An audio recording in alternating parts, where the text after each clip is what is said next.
সম্মানীয় দর্শক, দেশের প্রধান রাজনৈতিক দল, সংসদে প্রধান বিরোধী দল এবং রাজপথেও এই মুহূর্তে বিএনপির সবচেয়ে শক্ত প্রতিদ্বন্দ্বী জামাতের যে মতিগতি, এটা আমরা বুঝতে পারছি না।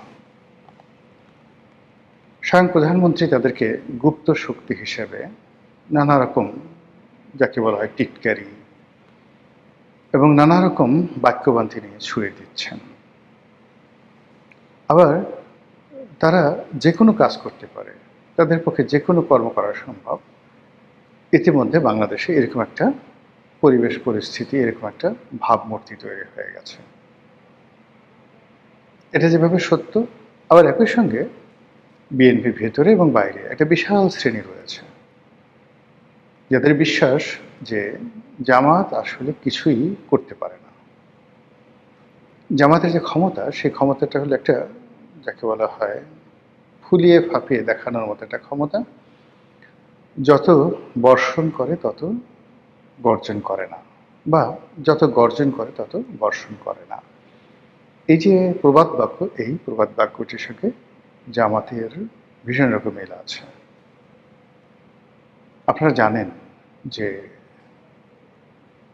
2013 এবং 2014 সনে সরকার বিরোধী প্রবল আন্দোলন হয়েছিল আওয়ামী লীগের বিরুদ্ধে জামাত এবং বিএনপি।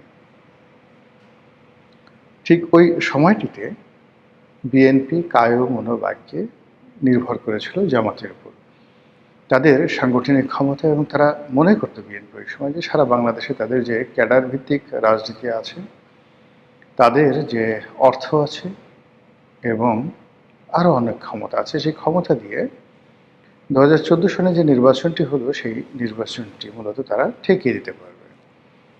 সেই নির্বাচন ঠেকানোর জন্য যা কিছু করা দরকার বিএনপি করেছে, কিন্তু তার সঙ্গে সঙ্গে তাদের নির্ভরতা ছিল জামাতের প্রতি।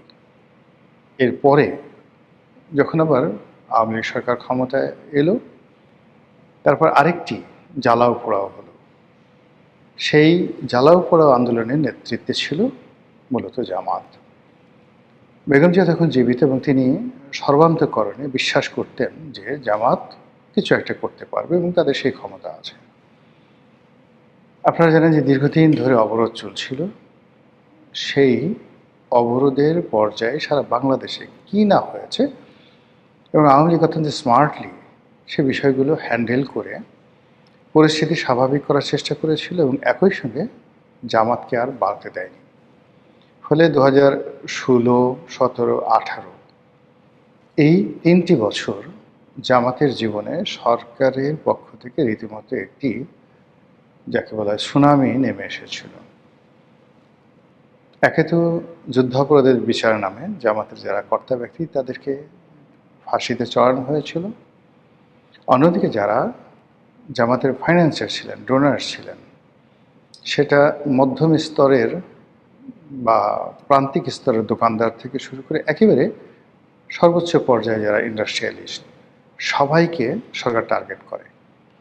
তাদের ব্যাংক, বিমা, দোকানপাট, তারপর অফিস, আদালত, সব জায়গাতে সরকার হানা দেয়।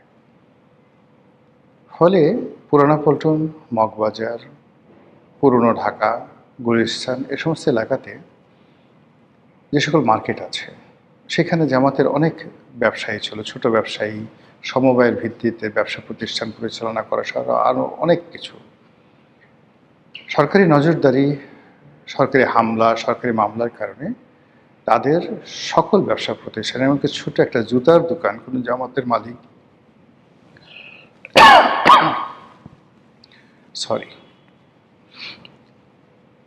যে জুতার দোকানের মালিক চালাতেন, সেটার উপরও আওয়ামী লীগ সরকার রীতিমতো হামলে পড়ে। এর ফলে কি হলো, জামাতের যে অর্থনৈতিক ভিত্তি সেটি তছনছ হয়ে যায়। তাদের ইসলামী ব্যাংক হাসপাতাল, তাদের ইবনে সিনা ট্রাস্ট, তাদের ইসলামী ব্যাংক থেকে শুরু করে সব কিছু। ফলে বলতে গেলে 2018 সনের পর জামাত একটা সত্যিকার অর্থে একটা গুপ্ত রাজনীতিতে তারা একটা পারঙ্গমতা অর্জন করে। সরকারের সাথে কোনো কন্ট্রাডিকশন না গিয়ে, কোনো কনফ্লিক্টে না গিয়ে সরকার যা কিছু করছে ওটাকে মেনে নিয়ে বিকল্প পন্থায় বা পদ্ধতিতে তারা শক্তি অর্জন করতে করতে দেখা গেল শেখ হাসিনা যখন একেবারে ক্ষমতার শীর্ষে পতনের আগে আগে তখন ছাত্রলীগ, যুবলীগ, আওয়ামী লীগ, প্রধানমন্ত্রীর কার্যালয়, সচিবালয়, বিচার অঙ্গন, এমনকি সেনাবাহিনীর মধ্যে জামাত এবং জামাত মাইন্ডেড যারা লোকজন তাদের যে বিস্তার এবং বিস্তৃতি ব্যাপকভাবে তারা ঘটিয়ে ফেলল। এবং তারা শুধুমাত্র এখানে ঘটানো থেকে শুরু করা নয়, দেশের রাজনীতি, অর্থনীতি, সমাজনীতি, পত্রিকাগুলো, সংবাদপত্র সব জায়গাতেই তাদের একটা প্রচ্ছন্ন প্রভাব তৈরি হয়ে গেল। এর প্রেক্ষিতে যখন শেখ হাসিনার পতন হলো, সঙ্গে সঙ্গে ডক্টর ইউনূস যে ক্ষমতায় এলেন তাকে সব রকম লজিস্টিক সাপোর্ট দেওয়ার মতো মেশিন অ্যান্ড মেশিনারিজ অথবা যে ধরনের মেধা দরকার, প্রকল্প দরকার, লোকবল দরকার, সব কিছু নিয়ে জামাত বন্ধুত্বের যে হাত বাড়ালো ডক্টর মোহাম্মদ ইউনূস, তিনি মনে করলেন এই বিপদের দিনে এটা তার জন্য একটা বিরাট সাহারা বা সহায়। তো জামাতের সেই সহায় এবং সহযোগিতা নিয়ে ডক্টর মোহাম্মদ ইউনূস বেশ কিছুদিন ভালোই চলছিলেন। কিন্তু সমস্যা হয়ে গেল, সারা বাংলাদেশে চাঁদাবাজি, একের পর এক মব ইত্যাদি কারণে পুরো পরিবেশ পরিস্থিতি সরকারের নিয়ন্ত্রণের বাইরে চলে যায়।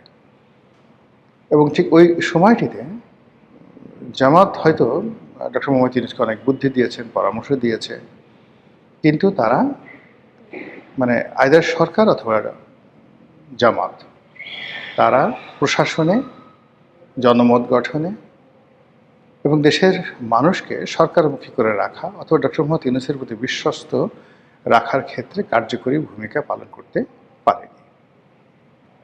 এর ফলে কি হলো, ডক্টর মোহাম্মদ ইউনূস ভয় পেয়ে গেলেন। ভয় পেয়ে তিনি বিএনপির সঙ্গে একটা সমঝোতায় এলেন, যেটি আসলে ডক্টর মোহাম্মদ ইউনূসের যে লন্ডন বৈঠক হলো সেই লন্ডন বৈঠকের আগে কল্পনা করা যেত না। তিনি লন্ডন থেকে ফিরে এসে মোটামুটি রাতারাতি 180 ডিগ্রি অ্যাঙ্গেলে তিনি উল্টে গেলেন। ঠিক সেই সময়টাতে ডক্টর মোহাম্মদ ইউনূসকে নিয়ন্ত্রণে রাখার জন্য জামাত মাঝে মধ্যে হুঙ্কার দিত, বড় বড় কথা বলতো এবং তাদের যে সকল প্রক্সি টিম ছিল রাজনীতিতে, যেটা এখনও আছে, সেই প্রক্সি টিমের মাধ্যমে তারা নানা রকম বিভ্রান্তি তৈরি করা শুরু করলো। তারা কখনো জোট করলো, রাজনৈতিক জোট, কখনো বিএনপির একেবারে কিচেনে, রান্নাঘরে তাদের নিজেদের লোক ঢুকিয়ে দিল এবং সেই লোকগুলো এখনও আছে। এরপর রাজনীতির ময়দান গরম করার চেষ্টা করলো, ডক্টর ইউনূসকে আবার বাগিয়ে আনার চেষ্টা করলো, কিন্তু আসলে হলো না। অবশ্য হতে পারতো যদি যেটা উসমান হাদির যে হত্যাকাণ্ড, এই হত্যাকাণ্ডটি না ঘটতো আর হত্যাকাণ্ডের পরবর্তীতে প্রথম আলো ডেইলি স্টারে আগুন লাগানো থেকে শুরু করে জামাতের যে সকল পেইড এজেন্ট রয়েছে দেশের বাইরে, তারা জামাতকে বেশি উপকার করতে গিয়ে সে সকল ইউটিউবাররা, সে সকল ফেসবুকাররা তারা পুরো দেশটাকে এতটা উত্তাল করে তুলল এবং জামাতের দীর্ঘদিনের যে একটা নরম সরম একটা ভাবসাব ছিল, সেই ভাবসাবকে রীতিমতো একটা উগ্রতায় তারা পরিণত করে ফেললো এবং জামাত মুহূর্তের মধ্যে একটা বন্ধুহীন দলে পরিণত হলো। ঠিক সেই অবস্থাতে যখন বিএনপি ক্ষমতায় এলো বা বিএনপি নির্বাচনে আসার ঘোষণা দিল, নির্বাচনের আসলে রেজাল্টের আগের দিন পর্যন্ত জামাত এবং তাদের যারা লোকজন আছে তারা কিন্তু একটা ভাইব তৈরি করে রাখতে পেরেছিল। কিন্তু নির্বাচনের ফলাফল যথেষ্ট ভালো হয়েছে আমার দৃষ্টিতে জামাতের এবং জোটের, কিন্তু যে কৌশল তারা অবলম্বন করতে চেয়েছিল সেই কৌশলটা আসলে হয়নি। যেভাবে চরমোনাই এবং ইসলামিক দলগুলোকে নিয়ে তারা একটা ঐক্য করার চেষ্টা করেছিল, আর যেভাবে এনসিপি বিএনপির সঙ্গে ঐক্য করার চেষ্টা করেছিল, ওভাবে যদি হতো তাহলে সেক্ষেত্রে জামাতের যাকে বলা হয় যে ফলাফল, সেটা একটা অন্যরকম ফলাফল হতে পারত। ২ নম্বর হলো যে জামাত যে এখন বিরোধী দলে আছে, সেই বিরোধী দলটাও যদি তারা বিরোধী দলে আসতো চরমোনাইয়ের সঙ্গে, সেটা অনেক শক্তিশালী হতো। আবার অন্যদিকে যদি এনসিপির যারা লোকজন রয়েছে তারা বিএনপির সঙ্গে থাকতো, তাহলে এই যে বৃহৎ যে শক্তিটি, এই বৃহৎ শক্তিটি বিএনপির মধ্যে বিলীন হয়ে যেত।